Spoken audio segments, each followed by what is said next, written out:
perfecto. Me sale el tuyo. Listo.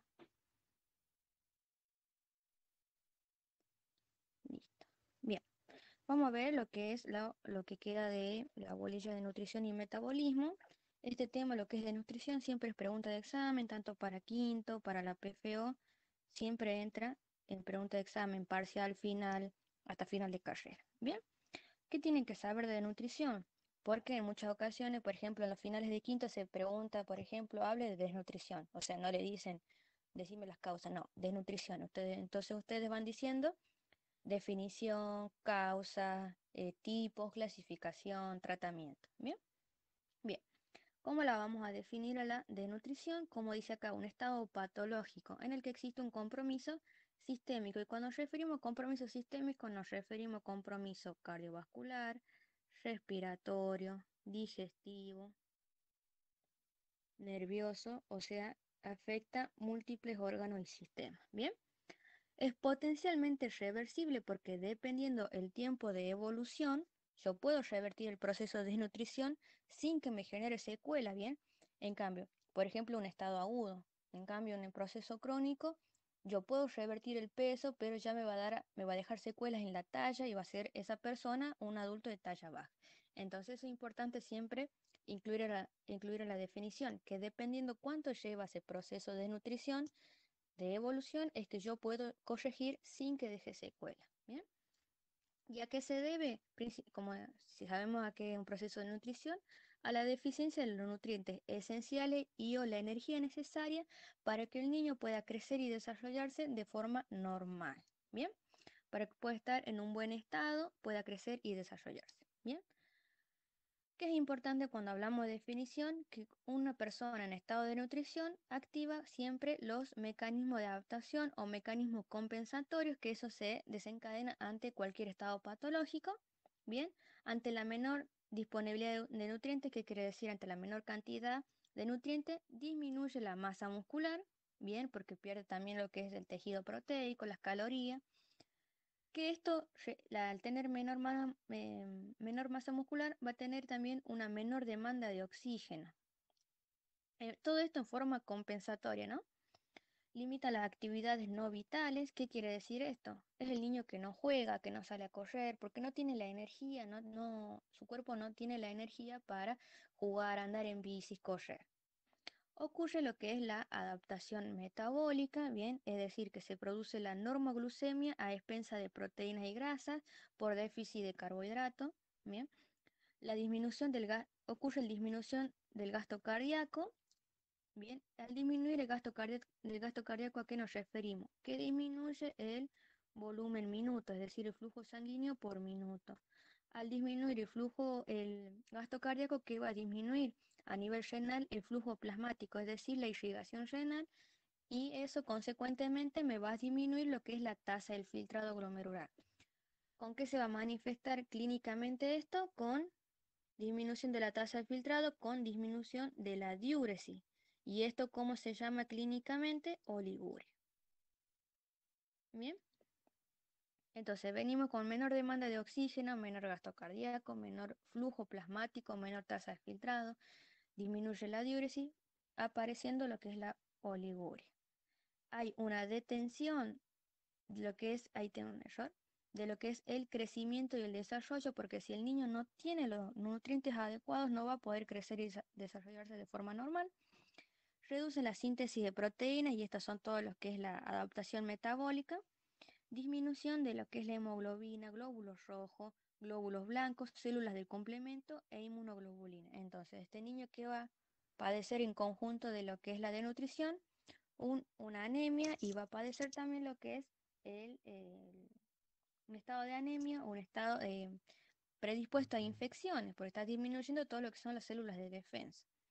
Disminución de la secreción gástrica y pancreática, que eso ya genera también una atrofia de vellosidades con alteración y toda clínica gastrointestinal.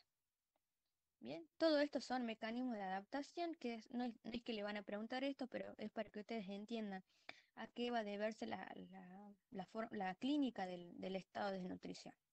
Bien, pregunta también que suelen hacer, ¿cuál es la clasificación? Cuando hablamos de desnutrición tenemos diferentes formas de clasificarla.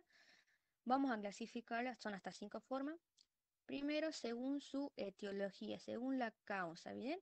Y acá la vamos a clasificar en desnutrición primaria, secundaria y mixta. ¿A qué llamamos la desnutrición primaria? No está determinada por un proceso patológico, sino por una situación pluricarencial. ¿Qué quiere decir? Una situación en la que el individuo está expuesto a múltiples carencias, ¿bien?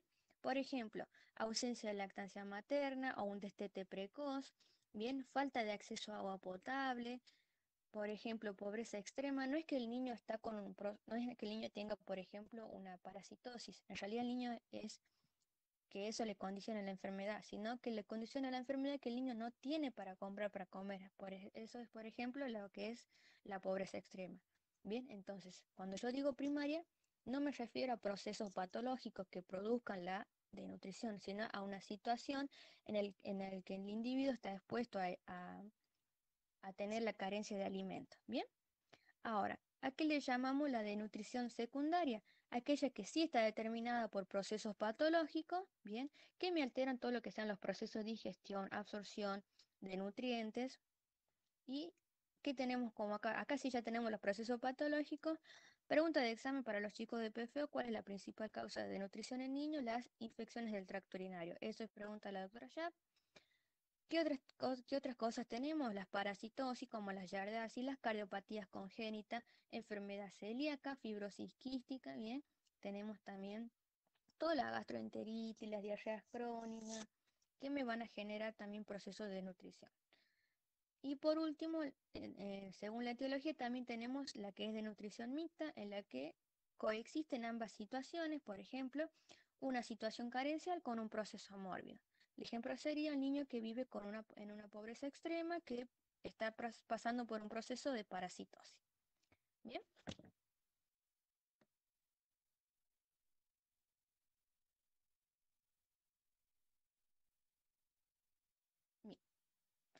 Según la duración la vamos a clasificar, lo que es la clasificación de Waterloo. Esto nos habla del tiempo, cuánto lleva este proceso mórbido.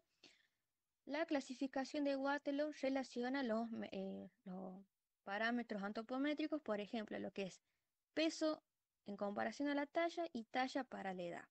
Bien, lo vamos a clasificar según Waterloo, aquel niño que consideramos normal o eutrófico, que es lo mismo, bien, aquel que tenga su peso y su talla normal y talla para la edad normal, es decir, que están dentro de los percentilos normales.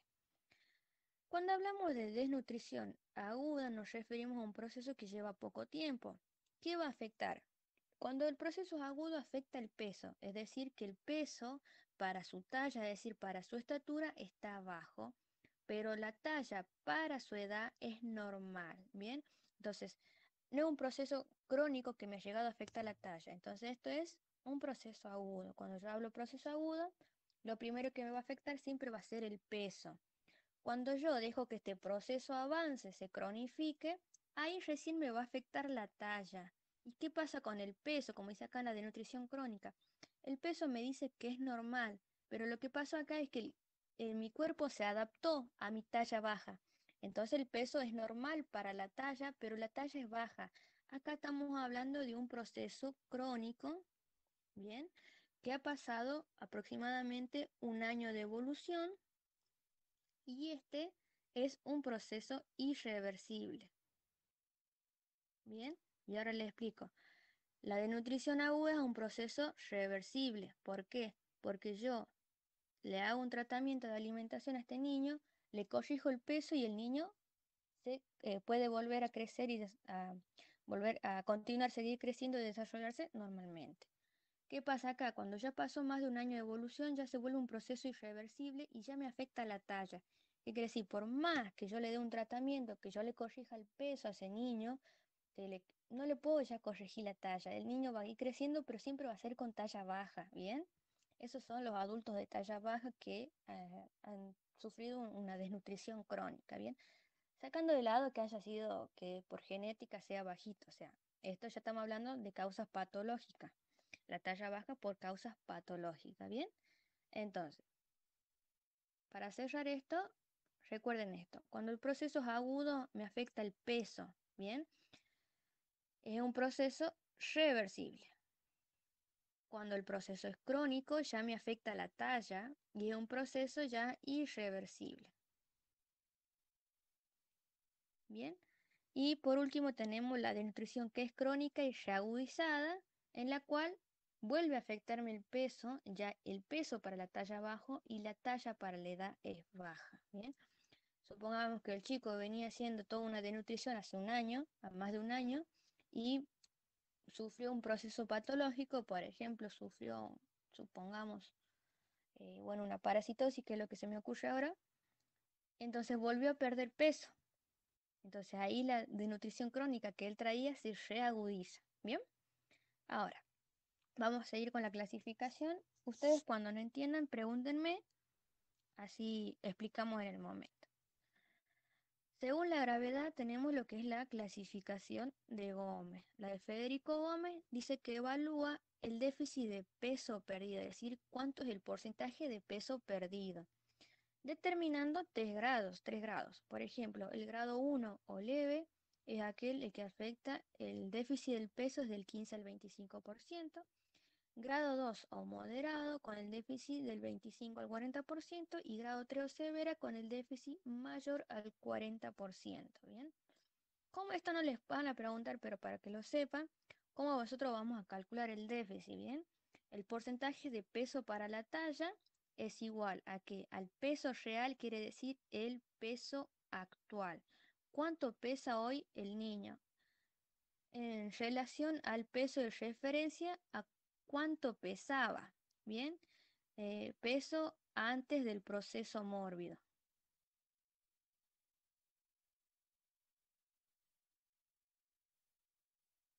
Bien, entonces nos queda así. Y esto todo por 100. Hagamos un ejemplo. El peso real, él pesa ahora 8 kilos, supongamos. Bien, pesaba antes 10. Uy, se me salió. A ver, el peso real lo vamos a hacer acá. Era 8 kilos. Y el peso es el peso actual de hoy. Eso pesa hoy el niño. Y el peso de referencia antes pesaba 10 kilos, ¿bien? Entonces ustedes lo pueden hacer o 8 por 100 dividido en 10 o 8 dividido en 10 por 100. En total que esto siempre me va a dar 80, ¿bien? Entonces, ¿cómo yo paso a eso en porcentaje? El niño antes pesaba 10 kilos, ¿no es cierto? Que ese era mi 100%.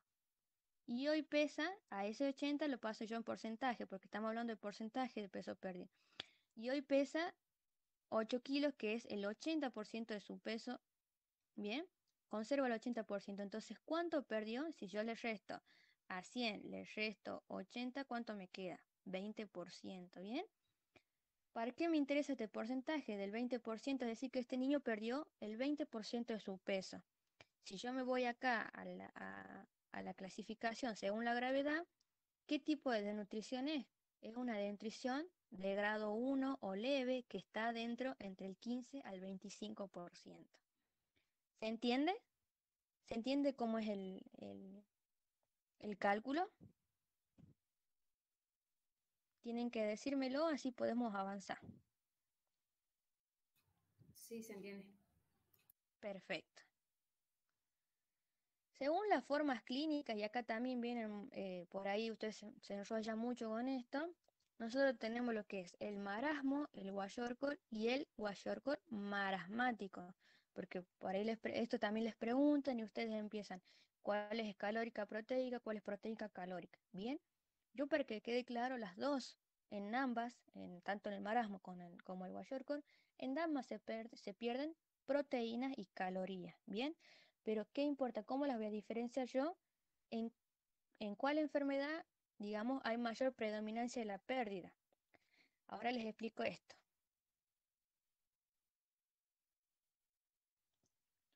El marasmo dice que la causa es la inanición. ¿Qué quiere decir inanición? Que no tiene un suficiente ingesta. Como también lo podemos traducir a esto, hipoalimentación. El niño no come lo suficiente, una dieta deficiente, ¿bien? Se da en general los primeros 3 años de vida. Existe una deficiencia y acá es de calorías, ¿bien? Entonces, ¿es una desnutrición calórica proteica? Sí. El Kwashiorkor es una desnutrición calórica proteica también. Pero ¿en cuál predomina las calorías y en cuál predomina la pérdida de proteínas? En el caso de marasmo, acá predomina la pérdida de calorías, ¿bien? No tanto la de proteínas. Entonces, es una desnutrición, nosotros la podemos decir calórica proteica. Esta puede ser de tres tipos, que puede ser leve, moderado o grave. ¿Y cuál es el signo característico del marasmo? Lo que llamamos o sea, el signo clínico, la emaciación o síndrome consuntivo. El síndrome consuntivo también lo vemos en los estados terminales, por ejemplo, de un cáncer, que era, ¿de qué se compone el síndrome consuntivo? ¿Cómo se llama también?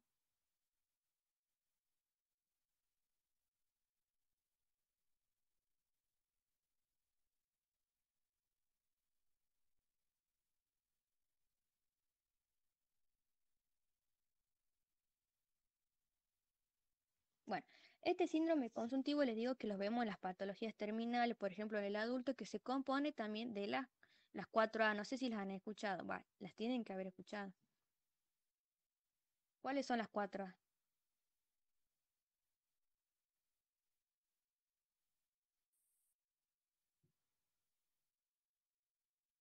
O por lo menos escríbanla para que ellos sepan que me están escuchando.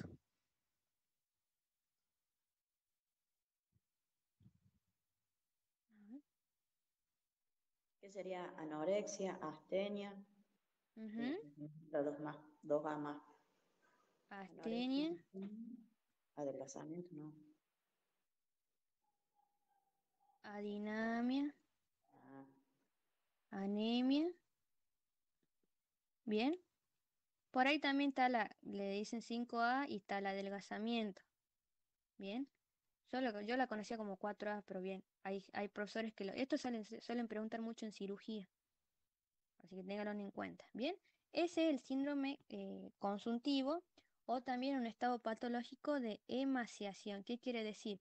Hay un adelgazamiento en todo el cuerpo, o sea, a nivel generalizado, en el que existe pérdida de tejido muscular y adiposo.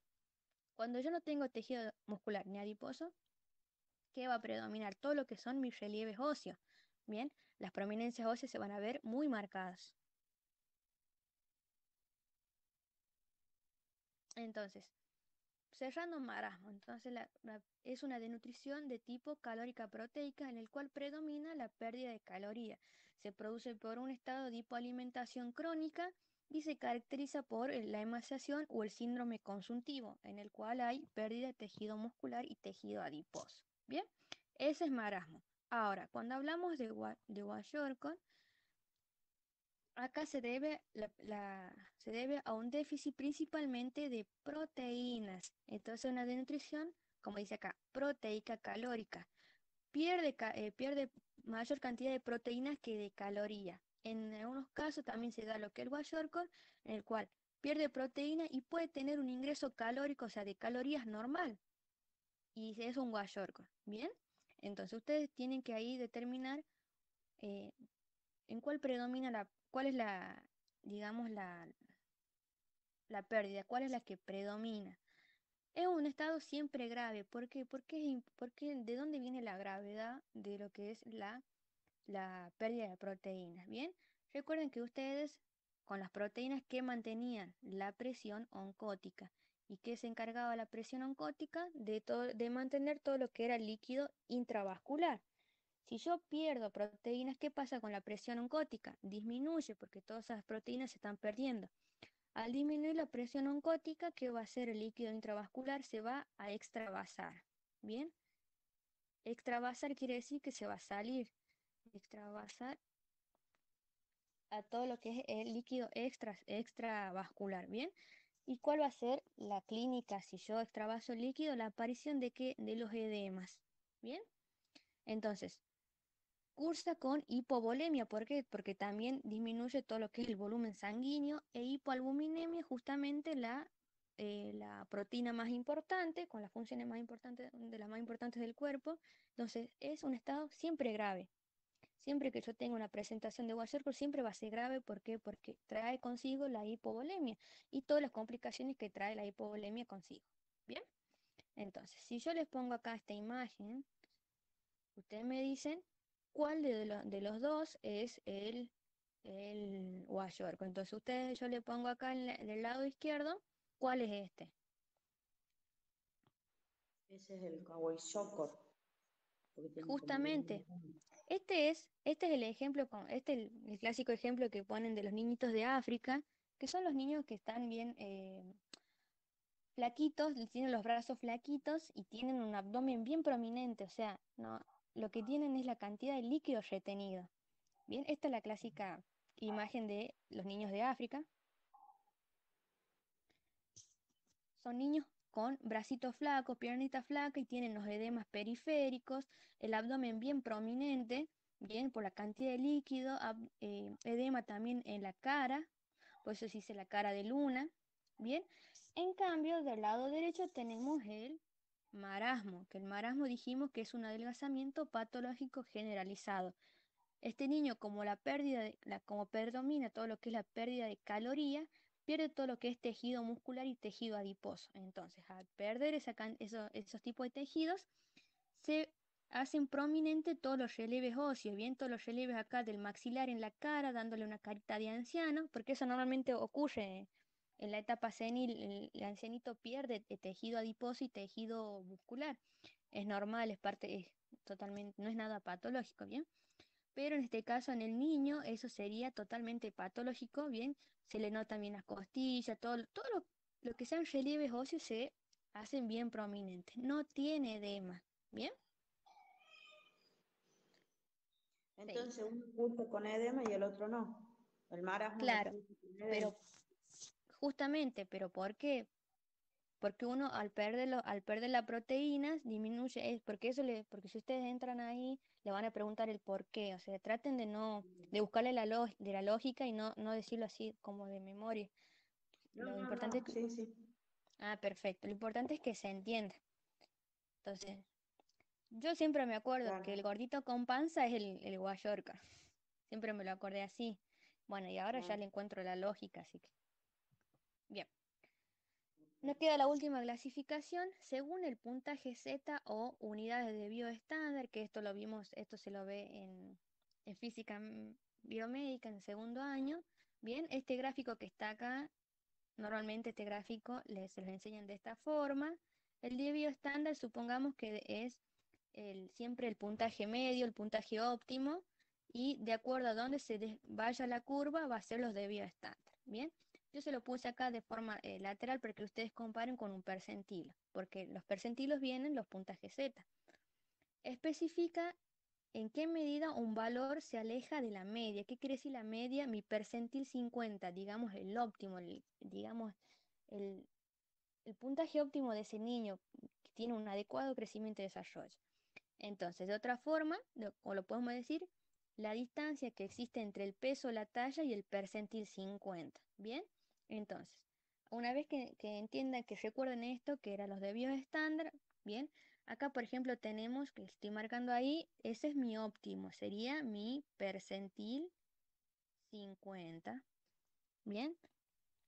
Si yo me desvío hacia abajo, estoy en menos, o sea, tengo menos un desvío estándar, menos 2 desvío estándar, menos 3.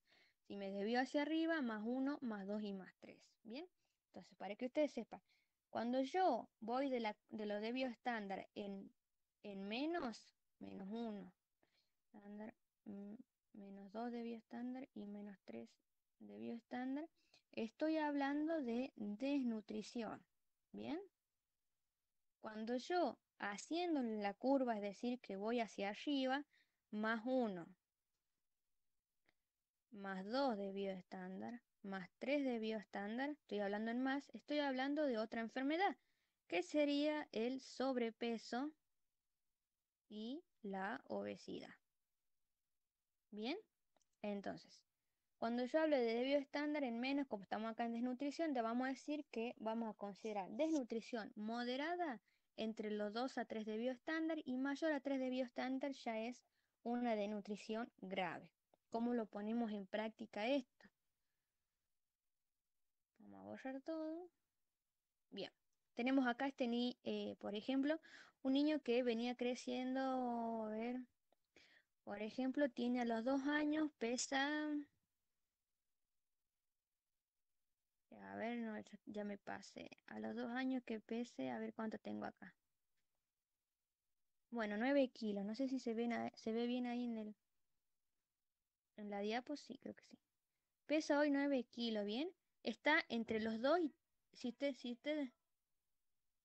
se van en los de bioestándar, está entre los 2 y los 3 de bioestándar. Entonces, ¿en qué tipo de nutrición estamos? Bueno, de nutrición moderada, ¿bien? Si fuese menos de 3 de bioestándar, ya me estoy hablando de nutrición grave. Entonces, un niño de 2 años que pesa 9 kilos, claramente tiene un bajo peso y una baja talla para su edad. ¿Se entiende lo de bioestándar?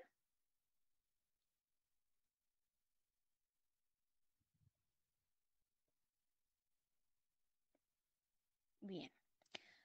Otra cosa, para que vean acá, porque también le van a preguntar esto. Ay, se me salió la auricular. Ahí está. Otra cosa que tienen que tener en cuenta, porque esto les van a preguntar, les van a poner, tanto a los chicos de la PFO como de quinto, les ponen estos casos clínicos, ¿bien? Tener en cuenta, cuando yo hablo de riesgo nutricional, estoy hablando entre el percentil 10 y 3. Y cuando empiezo yo a hablar de nutrición, a partir del percentil 3, ¿bien? Entonces, vamos a esto. Vamos con un ejemplo.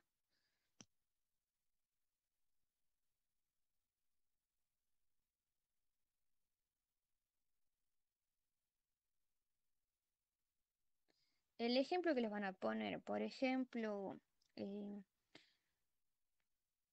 Pepito, siempre nombro Pepito porque es el que siempre me acuerdo, se me viene a la cabeza. Pepito tiene un peso para su talla que se encuentra en el percentil 5. Entonces, la pregunta que viene ahí, ¿cuál es la conducta con Pepito? ¿Cuál es la conducta? ¿Bien? Entonces, Pepito, primero determinar, ¿está en desnutrición? No, Pepito se encuentra dentro del riesgo nutricional. No hay que hacer tratamiento para la desnutrición, sino tratamiento preventivo. ¿Bien?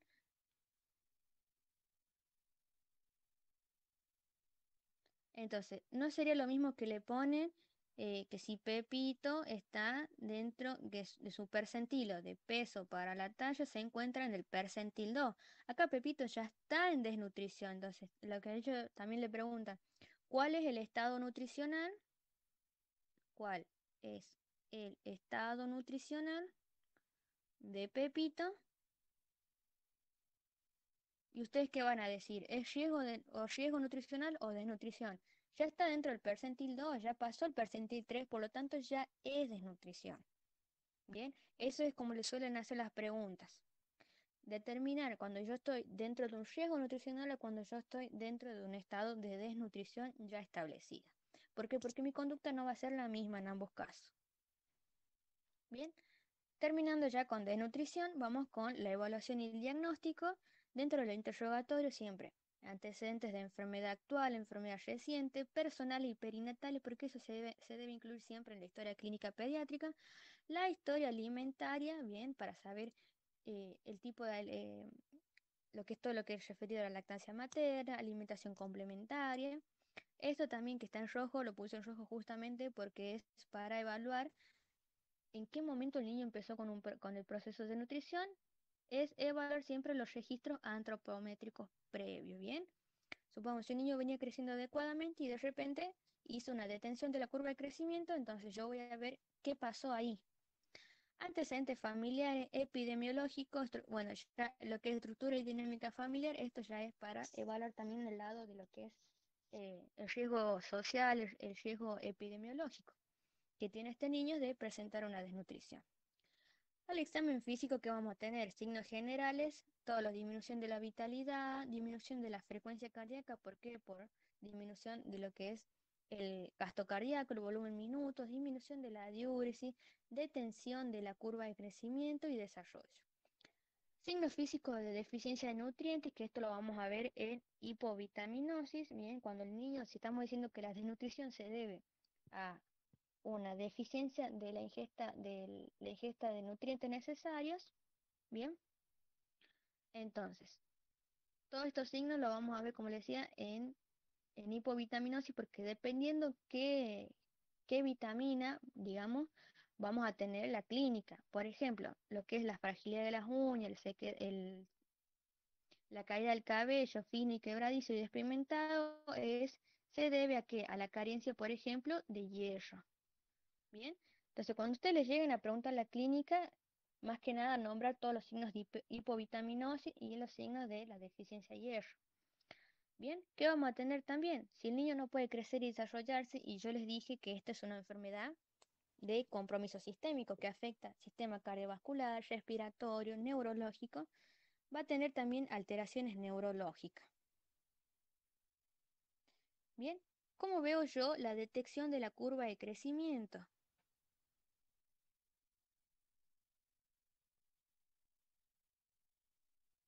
¿Cómo lo veo yo la detección de la curva de crecimiento? A ver, lo vamos a poner otro color, verde. Por ejemplo, es un niño que venía en ascenso su curva de crecimiento. Acá tenemos 1 año, 2 años. Bien, venía en ascenso, ascenso, ascenso. La curva, ¿se la ve bien? Sí. Venía en ascenso, llegó a los 2 años y la curva, en vez de seguir el curso, digamos, en crecimiento, empieza a ponerse una curva, por ejemplo, plana. Ya no es en ascenso como debería ser. ¿Qué pasó acá? Entonces eso es lo que se le llama detención de la curva de crecimiento. Entonces, ¿qué tengo que hacer yo? Voy a evaluar qué pasó acá en los 2 años, qué proceso desencadenó este proceso de desnutrición que me detuvo la curva de crecimiento. Bien, a eso se refiere cuando dice que hay detección de la curva, que ya no sigue en ascenso y empieza a hacerse plana o está en niveles inferiores a los que venía. Bien. Evaluación de medidas antropométricas actuales comparando con las anteriores de la curva de crecimiento y también como es un proceso de nutrición, como abarca todo lo que es un compromiso sistémico, siempre es necesario todos estos métodos complementarios.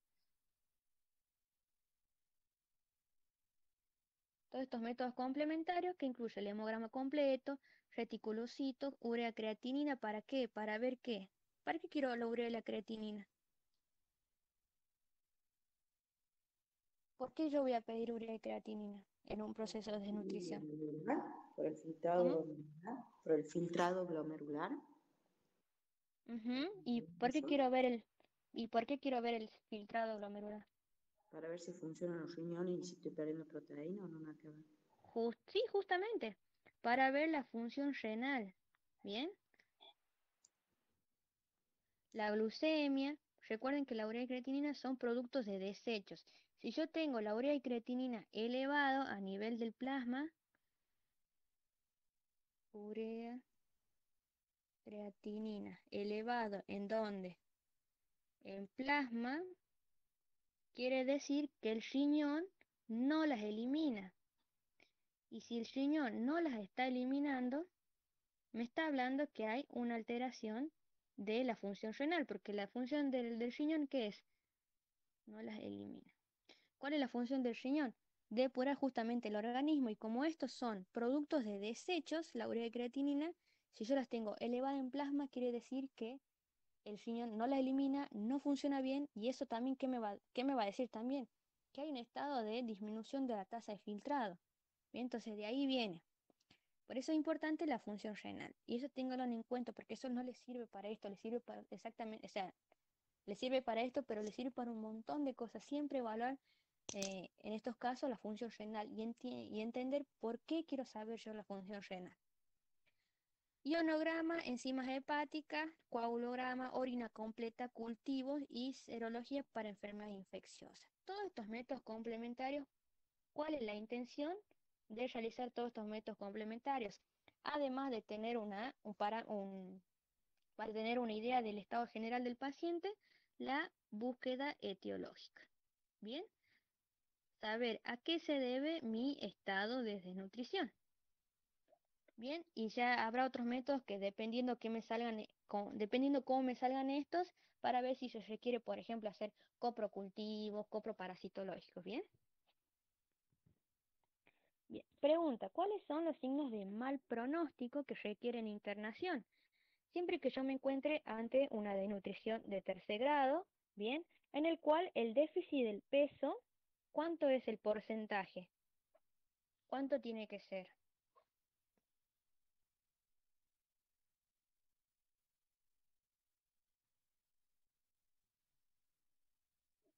¿Mayor a cuánto? El porcentaje, para que sea una nutrición de grado 3 o severa. Mayor al 40%. Bien. Aquella de nutrición que cursa con edemas, ¿y por qué? ¿Por qué me interesa la desnutrición con edema? ¿Cuál es la desnutrición que cursa con edema? ¿El marasmo o el guayorco? Digo así corto. Sí, justamente. ¿Por qué? ¿Y por qué es la grave? Porque al perderlo, siempre va a ser grave el guayorco. ¿Por qué? Porque al perder lo que es proteína, entra en estados de hipovolemia. ¿Bien? Las de nutrición con de segundo o tercer grado que curse con alguna patología asociada, aquella desnutrición asociada a procesos de deshidratación, bien, menor de 6 meses, alteración de la conciencia, hipoalbuminemia, bueno, esto es lo mismo que la desnutrición con edema, anemia o alteraciones hemorrágicas asociadas. ¿Y qué les puse acá yo en rojo y grande? A lo que llamamos riesgo social. El riesgo social es cuando el paciente, ¿a qué se lo determina? Cuando el paciente por su enfermedad no requiere internación, sino requiere internación, por ejemplo, sería el paciente, la mamá es analfabeta, entonces tiene una desnutrición de grado 1, yo le puedo hacer un tratamiento ambulatorio, pero ¿qué pasa? Su mamá es analfabeta, no entiende. Entonces, yo sé que ese niño no va a cumplir el tratamiento de forma adecuada y estaba en una desnutrición de grado 1, va a ser una desnutrición en grado 2, bien, va a empeorar. Entonces, por esa situación, yo lo interno al niño. No es porque su estado patológico sea grave como para internarlo, sino porque este niño tiene lo que se llama riesgo social, ¿bien? Entonces, de ahí, de eso eso es algo que se usa mucho también como motivo de internación. Nunca se olviden el riesgo social, que no es que el estado patológico requiere internación, sino que son situaciones en las que yo prefiero internarlo porque sé que le puedo dar un tratamiento adecuado y el niño va a mejorar, aunque sea un cuadro leve. Otro riesgo social, por ejemplo, si viene un niño con pobreza extrema, viene con estado de nutrición leve, supongamos, pero si yo le mando tratamiento para la casa, lo más seguro es que la mamá, una que no le haga el tratamiento, otra que no pueda comprarle la medicación, entonces yo prefiero internarlo y asegurarme de que se cumpla el tratamiento adecuadamente. Entonces, riesgo social, hablamos a situaciones que podrían empeorar el cuadro leve.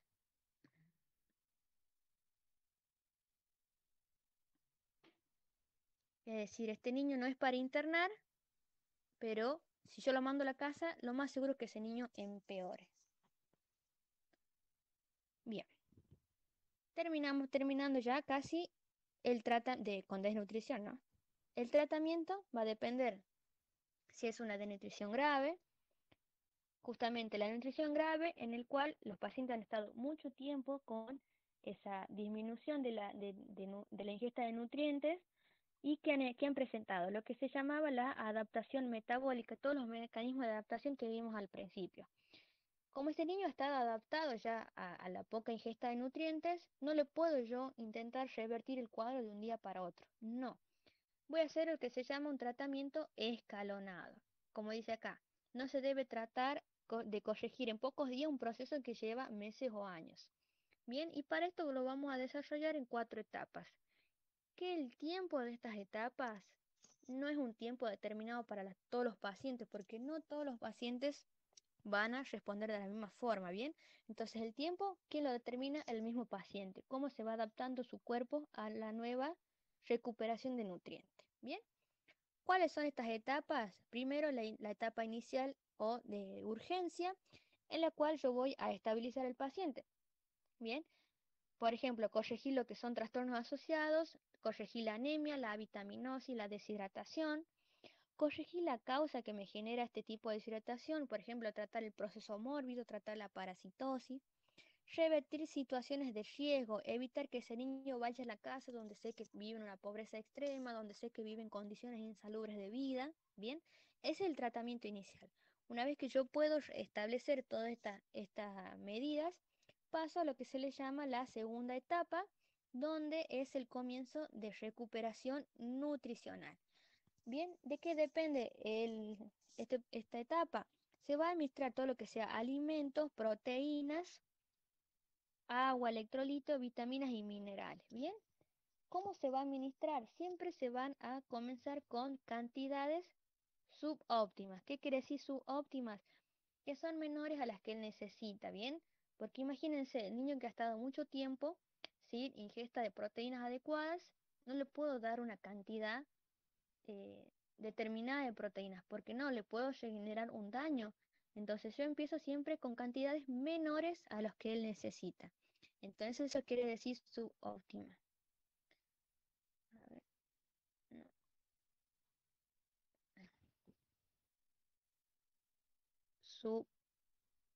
subóptimas quiere decir una cantidad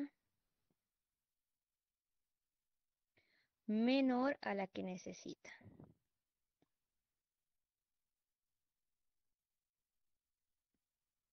Bien, entonces, volviendo.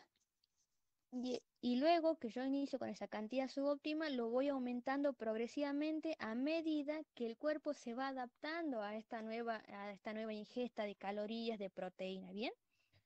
¿Cómo va a ser la administración de los alimentos? ¿Bien? Siempre de forma lenta, balanceada, entre 7 a 8 raciones diarias. ¿Bien? Si el niño presenta un estado patológico de anorexia muy marcado, le vamos a colocar, vamos a considerar la colocación de sonda nasogástrica o sonda nasoyeyunal, ¿bien? Para tener en cuenta. Lo que es la agua de electrolitos eso va a depender de cada paciente en particular, porque siempre se hace una evaluación, como yo le decía, la evaluación general del paciente me permite determinar, por ejemplo, si tiene un déficit de sodio, se le corregirá el sodio, si tiene un déficit de vitamina C, se le corregirá con vitamina C.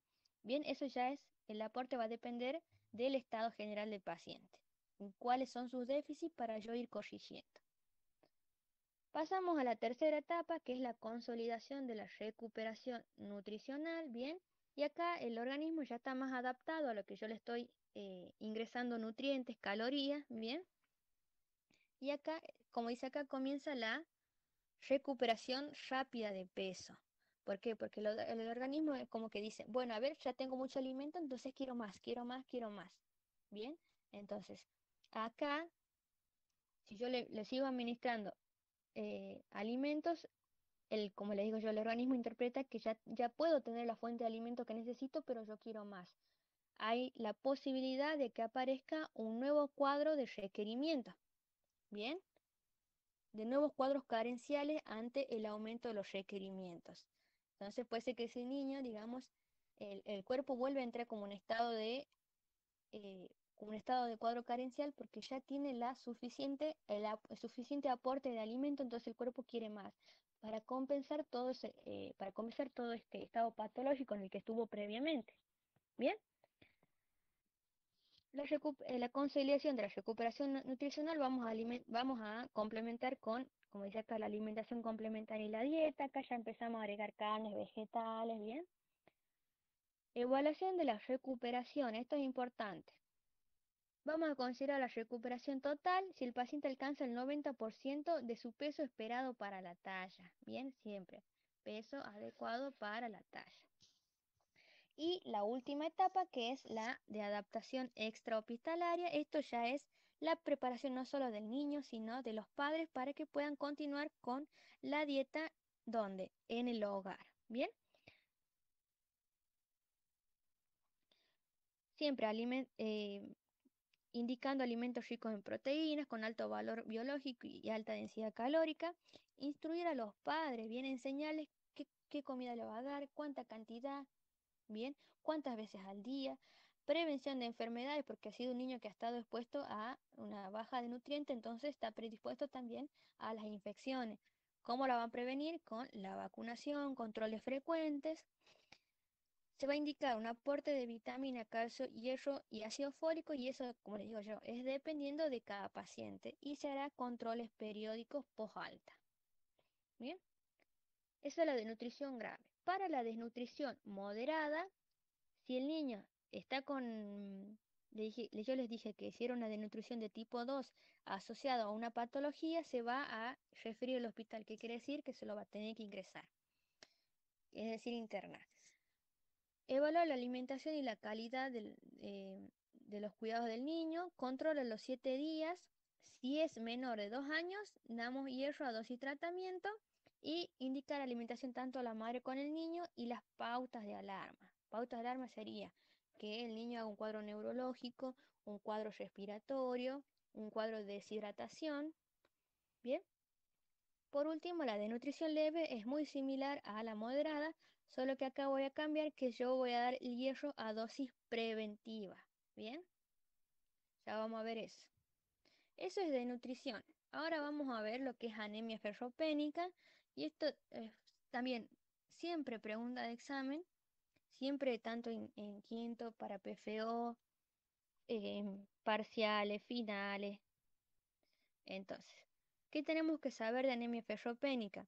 Introduciéndonos, sabemos que es la causa más frecuente de anemia en el niño, el déficit de hierro, que se da con un pico de incidencia entre los 6 y 24 meses de vida. Bien, entre los 6 meses a los 2 años de vida en Argentina es la principal causa de anemia. ¿Por qué se debe esto? Bien, la anemia en el niño se produce porque nosotros hasta los 6 meses de vida tenemos unas reservas adecuadas de hierro. Bien, cuando la mamá durante el embarazo le pasa hierro al niño, y cuando en el trabajo de parto, supongamos por parto cesárea, también le sigue pasando hierro por el cordón umbilical. Bien, y este hierro me cubre los requerimientos que el niño necesita para crecer normalmente hasta los 4 a 6 meses. Por eso yo, a partir de los 6 meses, yo debo complementar con alimentación complementaria, justamente en alimentos ricos en hierro. ¿Por qué? Porque hasta los 6 meses el hierro que le pasó a la madre ya empieza a ser escaso. Bien, el hierro en la lactancia materna también empieza a escasear, entonces yo no voy a cubrir los requerimientos básicos. Entonces, sí o sí necesito suplementar con los alimentos, ¿bien? Entonces, cerrando esto, sabemos que es la causa más frecuente en Argentina, y se debe ¿a qué? A principalmente, ¿cuál sería la causa? Entonces, en este caso, si yo estoy diciendo que tengo que hacer un aporte de hierro extra porque la lactancia ya no me cubre, porque el hierro que le pasó la madre a su hijo durante el parto, ya se gastaron las reservas, entonces necesito complementar. ¿Cuál sería la causa? Entonces, una dieta insuficiente o mal balanceada, ¿bien? Entonces, a partir de los 4 y 6 meses, la cantidad de hierro en el niño depende de la ingesta dietética. ¿Bien? Otra cosa importante, hay que hacer una detección precoz de la anemia para poder establecer un tratamiento o un tratamiento o profilaxis. ¿Por qué? Porque si no, después tenemos complicaciones a largo plazo, justamente producto de la anemia, que son irreversibles. Bien, ahí la vamos a ver. Bien, entonces, ¿cómo definimos la anemia? La misma definición que usábamos en clínica en interna, como disminución de la masa de glóbulos rojos o de hemoglobina.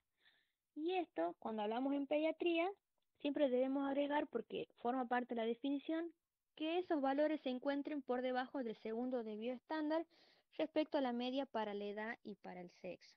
Entonces, eh, esperen un ratito.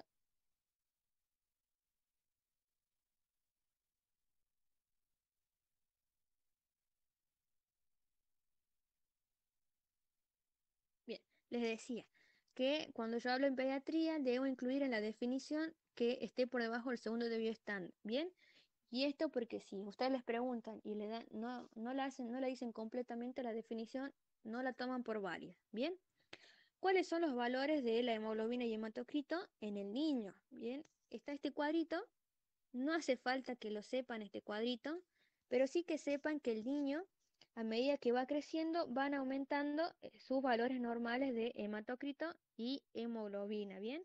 Recién el niño, a los 15, 17 años, es cuando ya empieza a tener los valores del adulto, ¿bien? Si yo comparo el valor del adulto entre acá en los 15, 17 años, perdón, del adolescente con el del adulto, ya son los mismos valores, ¿bien? Pero es normal, por ejemplo, que un niño de 8 años tenga una hemoglobina de 13. A eso voy. Bien, entonces, no hace falta que sepan este cuadrito porque es bastante largo, pero de forma general, el doctor Danón nos dio como una forma fácil de acordarse, ¿bien? Estos son los valores que establece lo que es la Academia Americana de Pediatría. Bien, eso es la AAP. Aquel niño menor de 6 meses se va a considerar anemia al que tenga una hemoglobina menos de 9 y un hematocrito menos de 28. Y a partir de los 6 meses, aquel que tenga una hemoglobina menos de 11 y un hematocrito menor a 33. Que esto coincida con los dos de bioestándar que veníamos mencionando acá en la definición. Bien, esto de forma así generalizada para aprenderse, digamos, de forma fácil los valores. Y no todos estos valores que están en este cuadrito. Bien. ¿Cuáles son las causas? Y el estado nutricional del niño, ¿de qué depende? De la dieta, ¿bien? La biodisponibilidad, porque también si el niño tiene una buena ingesta de hierro, pero supongamos que tiene un proceso mórbido que altere su digestión, absorción, entonces no tiene buena biodisponibilidad a pesar de que tenga una buena ingesta. Las pérdidas que ocurren de hierro y los requerimientos por crecimiento. Bien, ¿cuáles son los requerimientos por crecimiento? Son aquellos periodos en el cual el niño tiene un aumento del requerimiento de hierro que se les llama periodos críticos. Tenemos tres. El primer año de vida, que es uno de los periodos de mayor crecimiento, entonces requieren un buen aporte de hierro. Durante la adolescencia, por ejemplo, en los hombres, para favorecer el desarrollo muscular, el desarrollo óseo, para adquirir también todo lo que es la defensa. Y en la mujer, justamente por cuando inicie con el periodo menstrual, tiene que tener una adecuada reserva de hierro para poder iniciar el periodo, ¿bien? Y justamente en el embarazo, porque ya no es solo uno que necesita hierro, sino dos personas. Esos son los periodos críticos, ¿bien? Y cuando hablamos de causas, las podemos, no hace falta que las clasifiquen, pero las podemos ir mencionando. ¿Cuáles serían? Por ejemplo, por absorción insuficiente, supongamos una enfermedad celíaca, bien, por causas socioeconómicas, en el cual se encuentran las pérdidas aumentadas, por ejemplo, hemorragia como la epistaxis, hemorragia digestiva, pérdidas menstruales excesivas, depósitos disminuidos, justamente los prematuros, porque al nacer antes de tiempo tienen menos reservas de hierro, embarazos gemelarios, porque requieren más, la mamá no debe pasarle mucha mayor cantidad de hierro, ¿bien? Hemorragia intrauterina, aumento de los requerimientos, ¿bien? Y acá tenemos los periodos críticos, el lactante, el adolescente y el embarazo, y también durante la lactancia. Entonces, uy, a ver, lo bloqueé sin querer.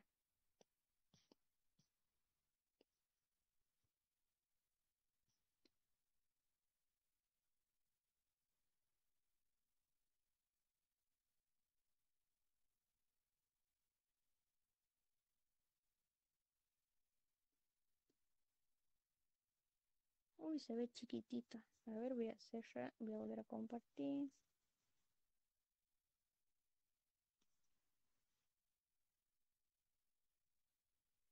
Ahí está, compartir.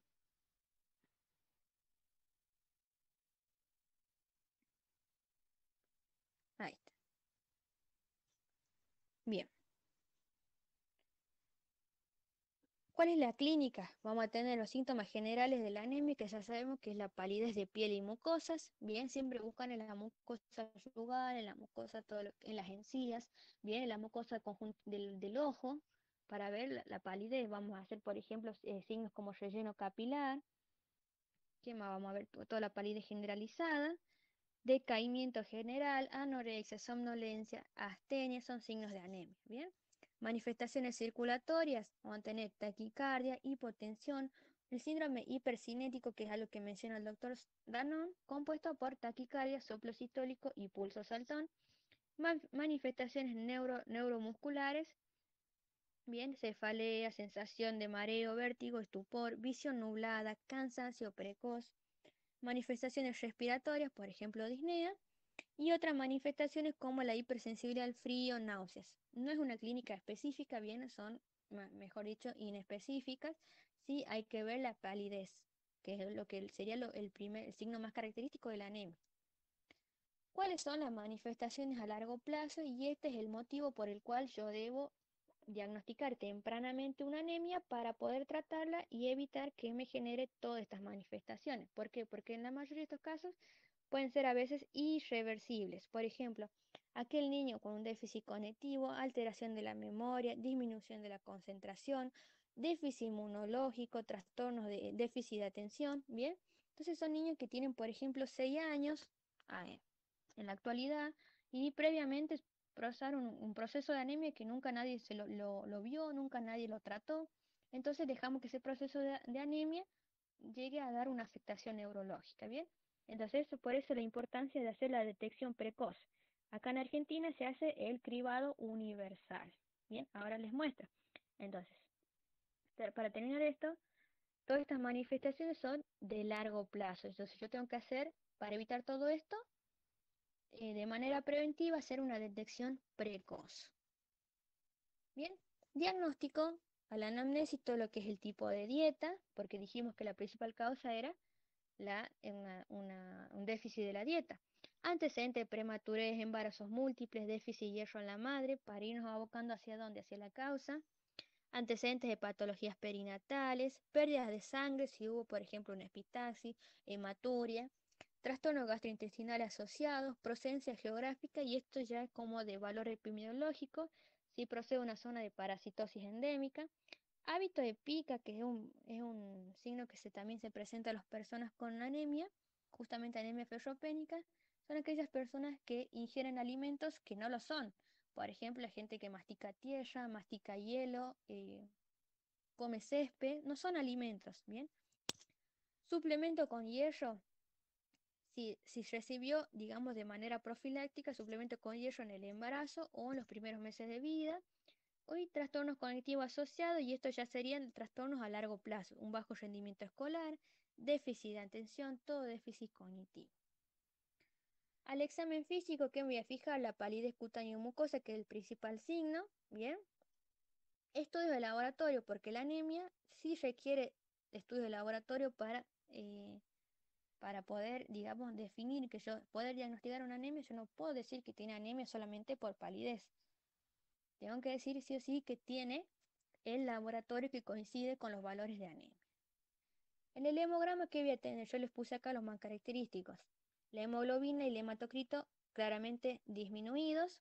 Los índices hematimétricos, bien, que es el volumen corpuscular medio y la concentración de hemoglobina corpuscular media, bien. ¿Qué nos habla el volumen corpuscular medio? Del tamaño. Entonces, vamos a tener glóbulos rojos pequeñitos. ¿Y cómo se llama eso? Microcitosis. Bien, la concentración de hemoglobina corpuscular media, es decir, la cantidad de hemoglobina que hay por eritrocito, va a estar disminuida. Entonces va a ser un eritrocito que despigmentado, porque recuerden que la hemoglobina sería la que le otorga el color al glóbulo rojo. Bien, entonces, ¿cómo se llama eso? Hipocromía.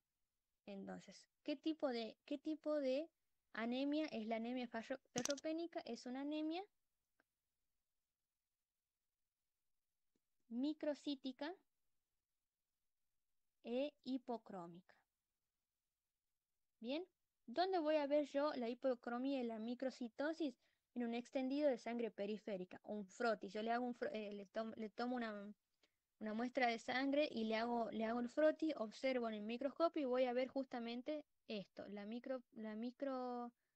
microcitosis, la hipocromía. Bien, anisocitosis y poiquilocitosis habla de diferentes formas y diferentes tamaños de glóbulos rojos.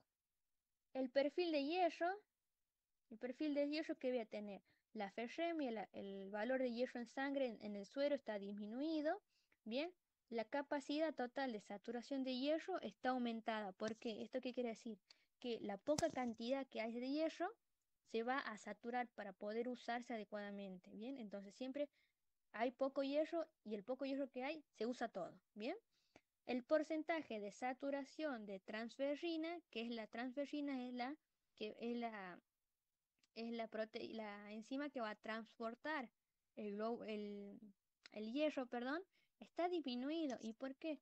Y porque como no hay hierro, no hay tanta transferrina. La ferritina sérica que nos habla del depósito de hierro en sangre está disminuido y el depósito de hierro en médula ósea, que es la hemosiderina, también está disminuido o ausente.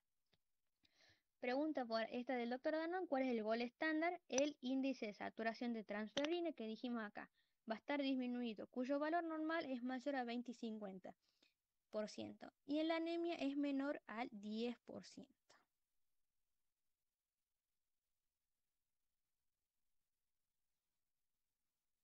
Bien, vamos con otra forma de diagnóstico que es la prueba terapéutica. Yo la verdad que no creo que esto se haga, todavía no he escuchado que lo hacen. Bien, es ante la sospecha, administra lo que es sulfato ferroso en dosis terapéutica y esto evalúa las respuestas, que quiere decir que va a aumentar la hemoglobina luego de administrarle hierro. La verdad que no lo he visto que se haga. Otra pregunta, ¿cuándo se realiza el cribado universal, es decir, el screening o como le quieran decir? Cuando se examina que el niño puede tener con anemia, determinando con un hemograma claramente la hemoglobina y hematocrito, si es un recién nacido pretérmino entre los 6 y 9 meses, y si es de término entre los 9 y 12 meses. Eso suele ser también pregunta de examen. ¿Cuál va a ser el tratamiento? Corrección de la causa primaria y o sea, si está, por ejemplo, si la anemia es por una parasitosis, si la anemia es por una hemorragia, eso sería corrección de la causa. Para el suplemento con hierro, con nosotros vamos a dar tratamiento, siempre va a ser de elección el hierro por vía oral. ¿Qué preparación tenemos por vía oral? La presentación del sulfato ferroso. Bien, esto presten atención. Nosotros tenemos dosis de tratamiento y siempre son preguntas y dosis de profilaxis. La vía oral siempre va a ser la vía de elección. La dosis es de 3 a 6 miligramos por kilo día, fraccionada en 1 a 3 tomas diarias. Bien. El preparado es el sulfato ferroso. Se debe dar alejado de las comidas porque pueden alterar su absorción, bien, media hora antes o 2 horas después. Y en algunos casos, para favorecer la absorción, se va a dar lo que es vitamina C. No es que le damos vitamina C, en algunos casos sí hay doctores que presentan junto con vitamina C, pero en general la forma que nosotros indicamos que tome el hierro, por ejemplo, es con un jugo de naranja. No un jugo Tang, no un jugo, por ejemplo, un jugo procesado, no. El jugo de naranja exprimido, totalmente natural, que es justamente el cítrico, viene rico en vitamina C y eso va a favorecer justamente la absorción del hierro. Bien, en el caso de que tenga intolerancia al sulfato ferroso, se puede hacer probar con otros preparados, bien, y acá vamos a entrar también en un debate. ¿Cuál es el tiempo de administración? Bien. Ya les digo eso, primero les explico la dosis. Bien, entonces decimos que la dosis es de 3 a 6 miligramos por kilo por día. A ustedes le van a poner, por ejemplo, así en el examen. Bueno, a ver, Juancito pesa, ponele 12 kilos. ¿Cuál sería y le ponen que tiene los valores, por ejemplo, tiene una hemoglobina disminuida, un hematocrito disminuido. ¿Bien? Tiene una anemia este Juancito. Le van a poner, eh, ¿cuál es la dosis? Dice, ¿cuál sería porque si ellos te dan el peso, ustedes tienen que calcular la dosis. ¿Cuál va a ser la dosis de tratamiento? ¿Cómo va a ser el tratamiento? La pregunta es así. ¿Cómo indica el tratamiento?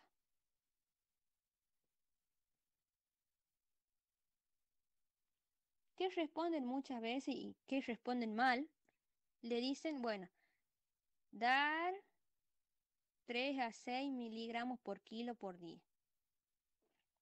No le puedo yo entregar esto a la mamá. Eso está mal, ¿bien? Entonces, nosotros así lo deben indicar. ¿Cómo indicamos? Entonces, Juancito dijimos que pesaba 12 kilos, ¿bien? Mi dosis es de 3 a 6 miligramos por kilo por día, ¿bien? Entonces, hagamos el cálculo. Si Juancito pesa 12 kilos, yo le doy 3 miligramos por kilo, o sea, 3 por 12, ¿cuánto les da? 36 miligramos. Esto es lo que yo doy al día, o sea, 36 miligramos yo doy en las 24 horas, es decir, en el día. Bien, yo a esto lo puedo dar en dos tomas y tres tomas diarias. Si yo le doy en una toma diaria, ¿no? Directamente le doy los 36 miligramos de una. Por ejemplo, lo indico 36 miligramos cada 24 horas. Si yo le doy en dos tomas diarias, ¿no? ¿Cuánto sería? 36 dividido en 2.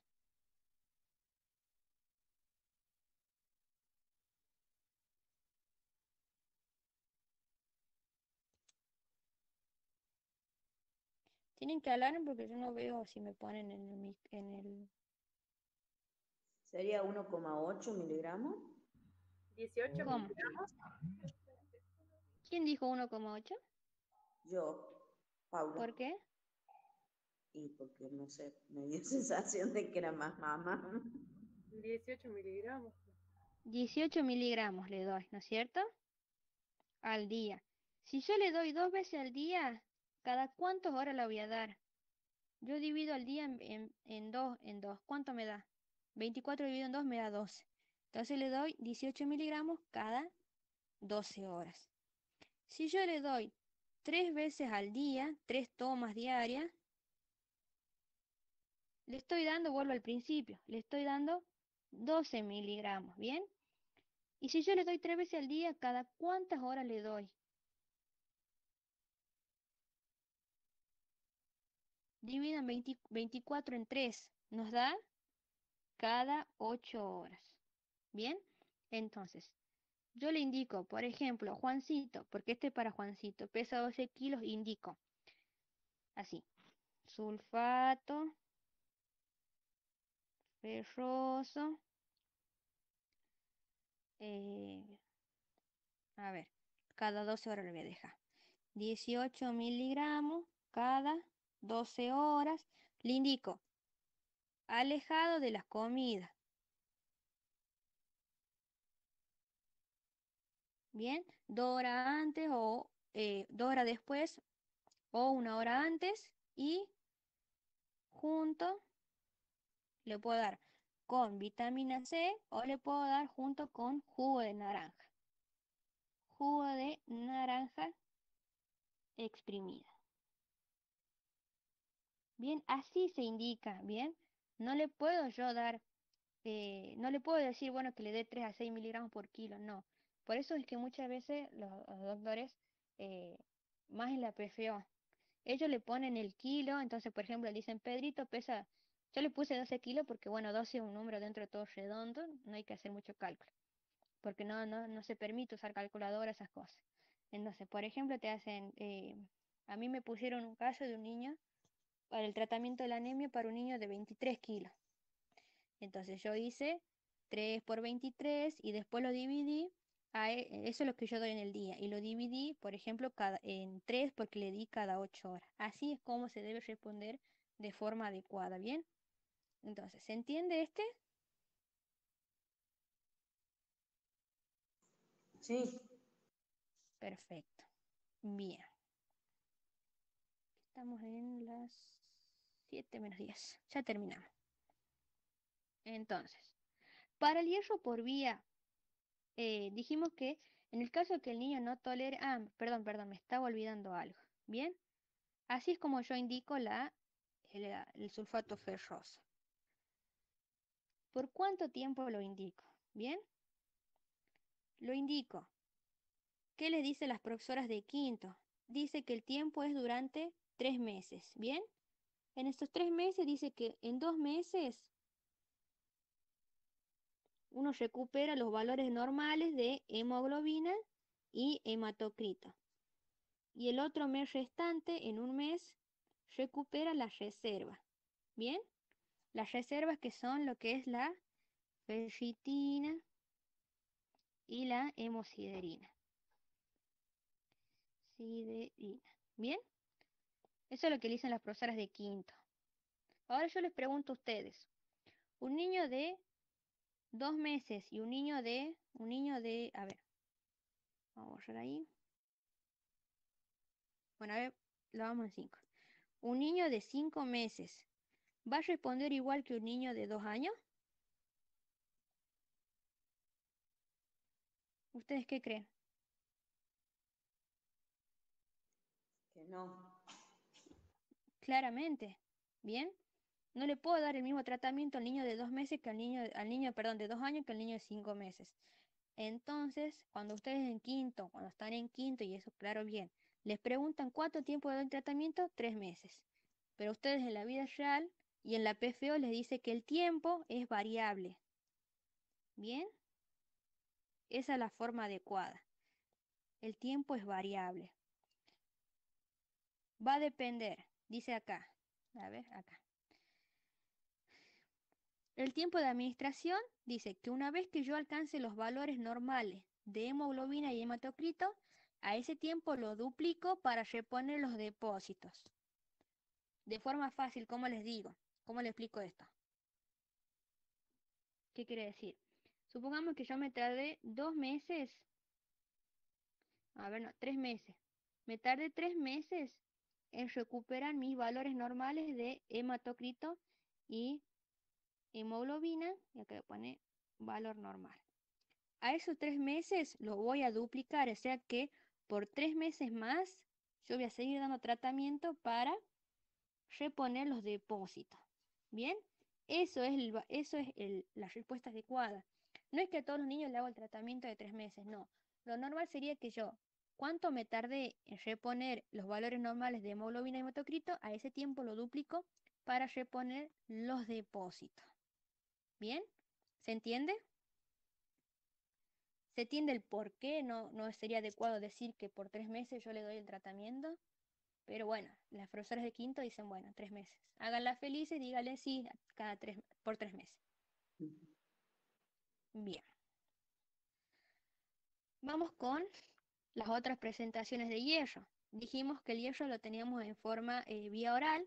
En el caso de que haya una intolerancia digestiva o alguna patología que dificulte lo que es la intolerancia, por ejemplo, vómitos, o una patología que dificulte la absorción del hierro, una, una enfermedad, por ejemplo, también una parasitosis.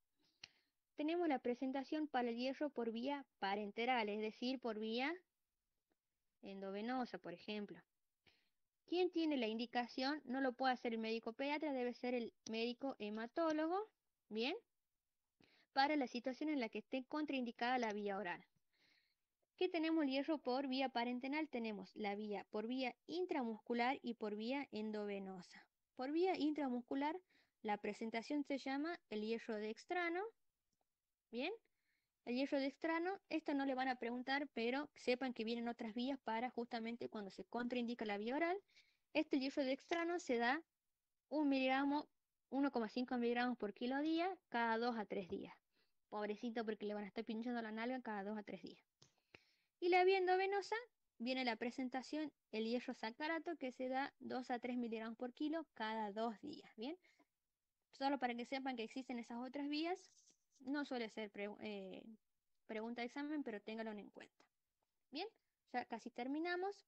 Vamos con el seguimiento de la anemia. Va a depender de qué? De los valores de hemoglobina. Si mi valor es menor a 8 gramos, 8 gramos de decilitros, bien, requiere un control semanal hasta que él llegue a los 8 gramos. Cuando el valor es mayor a 8 gramos, el control es de forma mensual, es decir, que todos los meses se debe hacer un control. Bien, control mensual hasta que llegan los valores normales de acuerdo a su edad. Y una vez que llega a la normalidad, el control se realiza un control a los 3 meses. ¿Bien? Bien, eso es el seguimiento y el tratamiento de la anemia. Ahora tenemos la prevención. ¿Cuáles son las dosis profilácticas? Bien, en general suelen decir que la dosis profiláctica de forma general es 1 miligramo por kilo por día a partir de los 2 meses. Bien, está perfecta la respuesta, no hay mucho que darle vuelta. Ahora, eso ya es para prevenir. Pero de forma más detallada, nosotros vamos a tener que las dosis profilácticas en realidad dependen de la edad y del peso del niño. ¿Bien? Perdón, de la edad, porque de la edad también viene el peso. Si es un recién nacido de término, le doy 1 miligramo por kilo día, inicio a los 2 meses. ¿Por cuánto tiempo lo voy a tener? Hasta los 12 meses, ¿bien? Es decir, hasta que cumpla el año. Si es un recién nacido pretérmino, que esté entre los 1500 a los 2000 gramos, yo inicio con 2 miligramos por kilo día, inicio en el primer mes y lo mantengo hasta los 18 meses, es decir, hasta el año y medio. Si es nacido de pretérmino que esté pesando entre 750 y 1500, ya van a 3 a 4 miligramos, inicio dentro del primer mes y lo mantengo hasta los 18. Si es pretérmino menor a 750 gramos, ya doy 5 a 6 miligramos por kilo durante el primer mes y mantengo hasta el año y medio. Bien, entonces, a menor edad, mayor dosis, menor tiempo de inicio y mayor duración de tratamiento. Bien, como les digo, si ustedes les preguntan la dosis profiláctica, si ustedes se quieren quieren aprobar, dígale 1 miligramo por kilo día, pero si se quieren sacar un 10, dígale todo esto. Que depende de la edad, de la dosis, depende de la edad, cuál va a ser la dosis, el tiempo de inicio y la duración del tratamiento. Bien, vamos a dejar hipovitaminosis, obesidad y síndrome metabólico para el miércoles. Bien, y ahí terminaríamos con todo lo que es alimentación. Y para el lunes vamos a dejar vacunas. Con respecto a este tema, ¿se ha entendido? ¿Tienen alguna duda? No. Perfecto. ¿Qué les pareció esta clase? Personalmente, una de las clases que más me gusta. ¿Les sirvió?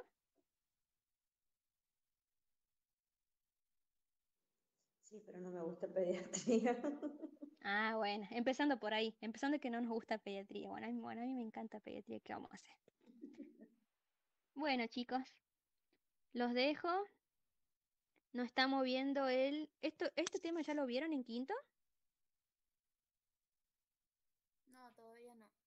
Ah, bueno, entonces van preparados. Hola Florencia, los temas que entran para el primer parcial son crecimiento y desarrollo, 1 y 2, alimentación, lactancia materna y vacunas. Sí, sí, sí. Bien. Sí, ¿cuándo era el primer parcial? Bueno, ya me fijo igual. Bueno, nos estamos viendo el miércoles, chicos. Me alegro que les haya servido la clase. Hasta luego.